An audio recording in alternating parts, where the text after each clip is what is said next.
नमस्कार, मैं हूं अंकुर। आप देख रहे हैं सत्य हिंदी। एक नजर अब तक की सुर्खियों पर। नाइजीरिया में आईसिस के ठिकानों पर अमेरिका का बड़ा हमला। ट्रंप बोले ईसाइयों की हत्या रोकने के लिए कार्रवाई जरूरी थी। नाइजीरिया सरकार ने पुष्टि की, कई आतंकी मारे गए। अमेरिका ने नाइजीरिया के उत्तर पश्चिमी इलाके में इस्लामिक स्टेट यानी आईसिस के आतंकियों पर हवाई हमला किया। यह हमला नाइजीरिया सरकार के अनुरोध पर किया गया।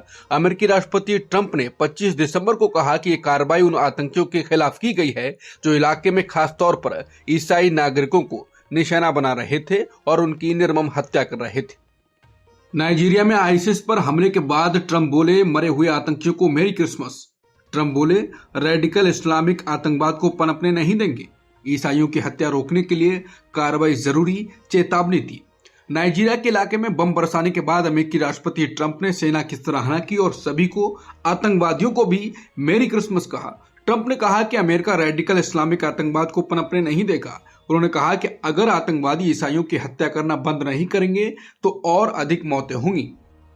असम में क्रिसमस सजावट पर हमला, 4 आरोपी गिरफ्तार। वीएचपी और बजरंग दल से जुड़े लोगों पर तोड़फोड़ का आरोप। स्कूल में घुसकर जलाए सजावटी सामान, पुलिस की सख्त कार्रवाई। असम के नलबाड़ी जिले में क्रिसमस से जुड़ी सजावट को नुकसान पहुंचाने के मामले में पुलिस ने 4 लोगों को गिरफ्तार किया है। ये सभी विश्व हिंदू परिषद और बजरंग दल से जुड़े बताए जा रहे हैं।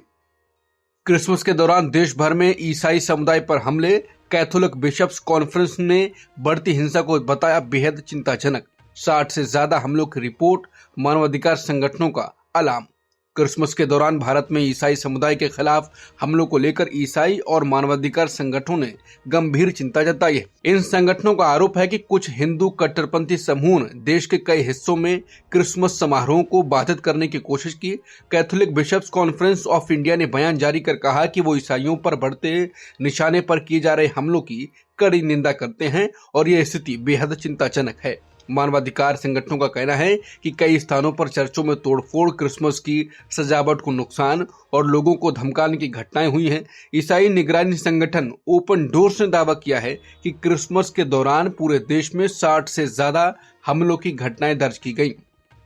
इस साल ईसाइयों पर हमलों की 600 से ज्यादा घटनाएं दर्ज हुई। वीएचपी की अपील, हिंदू क्रिसमस समारोह में हिस्सा न लें। ईसाई समुदाय में बढ़ता डर और असुरक्षा का भाव। ईसाई संगठन यूनाइटेड क्रिश्चियन फोरम ने दावा किया है कि साल 2025 में अब तक पूरे भारत में ईसाइयों पर 600 से ज्यादा कथित हमले दर्ज किए गए। इनमें भीड़ द्वारा हमले, घरों को गिराना और प्रार्थना सभाओं में बाधा डालना शामिल है। इसी बीच हिंदू संगठनों में शामिल विश्व हिंदू परिषद ने हिंदुओं से क्रिसमस समारोह में शामिल न होने की अपील की। बता दें, भारत की कुल आबादी लगभग 140 करोड़ है, जिसमें ईसाई समुदाय करीब 2.3% है। हिंदू और मुस्लिम समुदाय के बाद ईसाई धर्म भारत का तीसरा सबसे बड़ा धर्म है। बांग्लादेश में भीड़ ने अल्पसंख्यक नागरिक को पीट पीट कर मार डाला। ढाका की अंतरिम सरकार का बयान, घटना दुर्भाग्यपूर्ण लेकिन सांप्रदायिक नहीं। लिंचिंग के बाद देश में बड़ी चिंता। बांग्लादेश में अल्पसंख्यक समुदाय से जुड़े एक नागरिक की भीड़ द्वारा पीट पीट कर हत्या किए जाने के बाद ढाका की अंतरिम सरकार ने इस मामले पर बयान दिया। सरकार ने कहा कि घटना दुखद और दुर्भाग्यपूर्ण है, लेकिन साथ ही ये भी जोड़ा कि किसी भी तरह से सांप्रदायिक रूप से प्रेरित घटना नहीं है। ये घटना बुधवार 24 दिसंबर को हुई, जब गुस्साए भीड़ ने एक व्यक्ति जिसका नाम अमृत मंडल था उसको निशाना बनाकर उसकी मौत तक पिटाई की। तारिक रहमान की 18 साल बाद घर वापसी, सभी धर्मों के लिए सुरक्षित है बांग्लादेश की अपील। कानून व्यवस्था बहाल करने और बाहरी साजिश से सतर्क रहने की चेतावनी दी। ब्रिटेन में करीब 18 साल के निर्वासन के बाद बांग्लादेश लौटे बीएनपी के कार्यकारी अध्यक्ष तारिक रहमान ने कहा कि बांग्लादेश हर समुदाय के लिए एक सुरक्षित घर होना चाहिए, चाहे वो समुदाय, धर्म, क्षेत्र या किसी भी पहचान से जुड़ा हो। उन्होंने देश में कानून व्यवस्था की बहाली पर जोर दिया और चेतावनी दी कि बांग्लादेश को हेजेमोनिक शक्तियों के जासूसों से सतर्क रहना होगा जो देश की स्थिरता को नुकसान पहुंचा सकते हैं। उत्तराखंड बीजेपी नेता ने सोशल मीडिया सामग्री हटाने की मांग की। दुष्यंत कुमार गौतम बोले, अंकिता भंडारी केस में आरोप गलत तरीके से फैलाए जा रहे हैं। सरकार को पत्र, सोशल मीडिया और चैनलों को निर्देश देने की अपील की। उत्तराखंड में बीजेपी नेता दुष्यंत कुमार गौतम ने सरकार से सोशल मीडिया पर मौजूद कुछ ऑडियो और वीडियो सामग्री हटाने की मांग की है। इन सामग्री में उन्हें अंकिता भंडारी हत्या केस में संदिग्ध दिखाया गया है। दुष्यंत का कहना है ये उनकी छवि खराब करने की कोशिश है। महाराष्ट्र कांग्रेस ने तय किया, पुणे पिपरी चुनाव में लड़ेगी अकेले चुनाव। दो पवार गुटों के बीच गठबंधन की चर्चा, अंतिम फैसला जल्द आने की उम्मीद। सुप्रिया सुले ने कहा, अभी कोई अंतिम प्रस्ताव नहीं मिला। पुणे और पिपरी चिचबड़ नगर पालिका चुनाव से पहले महाराष्ट्र कांग्रेस ने स्वतंत्र रूप से चुनाव लड़ने का फैसला किया। कांग्रेस ने एनसीपी शरद पवार से दूरी बनाई है, जबकि खबरें हैं कि दो पवार गुट मिलकर चुनावी गठबंधन बना सकते हैं। एनसीपी एसपी की नेता सुप्रिया सुले ने कहा कि अजित पवार गुट के साथ गठबंधन का कोई अंतिम प्रस्ताव अभी तक नहीं आया है। हालांकि सूत्रों के अनुसार दोनों पवार गुटों के बीच दो दौर की बैठकें पहले ही हो चुकी हैं और कुछ ही दिनों में अंतिम घोषणा की संभावना है।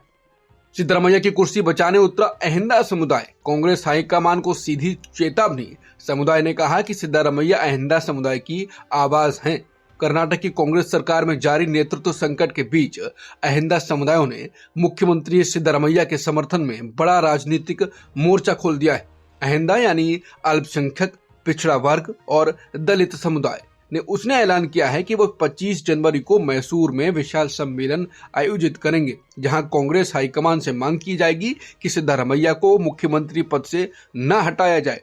अहिंदा मैसूर और कर्नाटक राज्य पिछड़ा वर्ग जागरूकता मंच की बैठक में मंच के अध्यक्ष के शिवराम ने कहा कि सिद्धरमैया अहिंदा समुदाय की आवाज हैं। कुछ ताकतवर और स्वार्थी वर्ग उन्हें मुख्यमंत्री पद से हटाने की साजिश कर रहा है। दिल्ली में ठंड का सितम, न्यूनतम तापमान 6.5 डिग्री दर्ज। घना कोहरा करेगा आवाजाही मुश्किल, लोगों ने गर्म कपड़ों का सहारा लिया। मौसम विभाग ने ठंड और कोहरे से बचाव की दी चेतावनी। राजधानी दिल्ली का अधिकतम तापमान 21 से 23 डिग्री सेल्सियस और न्यूनतम तापमान 7 से 9 डिग्री के बीच रहने की संभावना है। गुरुवार को दिल्ली में न्यूनतम तापमान 6.5 डिग्री दर्ज किया गया, जो सामान्य से करीब 1 डिग्री कम है। रात में ठंड बढ़ने से लोग गर्म कपड़ों का सहारा लेते नजर आए। सीजेआई बोले, मध्यस्थता बनती जा रही है विवाद सुलझाने का सफल और किफायती तरीका। सीजेआई सूर्यकांत ने कहा कि मध्यस्थता दोनों पक्षों के लिए जीत जीत की स्थिति है। बोले, मध्यस्थ केवल संवाद आसान बनाते हैं, परिणाम थोपते नहीं। सीजेआई सूर्यकांत ने कहा कि विवाद सुलझाने का सबसे सफल और किफायती तरीका अब मध्यस्थता बनता जा रहा है। चीफ जस्टिस ने कहा कि मध्यस्थता दोनों पक्षों के लिए लाभकारी होती है और इससे पार्टियां अपने शर्तों पर समझौता कर सकती हैं। कोई भी नतीजा जबरन नहीं थोपना पड़ता है। टोरंटो में भारतीय छात्र की गोली मारकर हत्या, पुलिस जांच में जुटी। 20 वर्षीय शिवांक अवस्थी की मौत, संदिग्ध फरार हुए। हत्या की जांच में पुलिस का फोकस सबूत सुरक्षित करना और परिवार को सूचना देना। कनाडा के टोरंटो शहर के स्कारबोरो यूनिवर्सिटी कैंपस के पास 20 वर्षीय भारतीय छात्र शिवांक अवस्थी की गोली मारकर हत्या कर दी गई। घटना मंगलवार को हुई। पुलिस इस मामले को हत्या मानकर जांच कर रही है। ट्रेन किराए में बढ़ोतरी का नोटिफिकेशन जारी, लंबी दूरी की यात्रा अब होगी महंगी। 26 दिसंबर से लागू होंगे नए किराए। रेलवे मंत्रालय ने गुरुवार को ट्रेन टिकट के दाम बढ़ाने का आधिकारिक नोटिफिकेशन जारी कर दिया।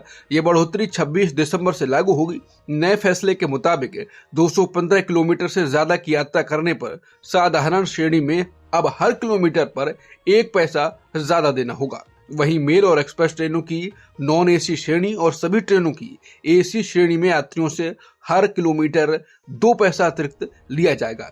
रेलवे मंत्रालय ने 21 दिसंबर को ही इस बढ़ोतरी की घोषणा कर दी थी, लेकिन अब इसे आधिकारिक तौर पर लागू कर दिया गया है। अब तक की खबरों में इतना ही। बाकी खबरों के लिए बने रहिए सत्यहिंदी.com के साथ। Copyright disclaimer under Section 107 of the Copyright Act 1976. Allowance is made for fair use for purposes such as criticism, comment, news reporting, scholarship, and research. Fair use is a use permitted by copyright statute that might otherwise be infringing.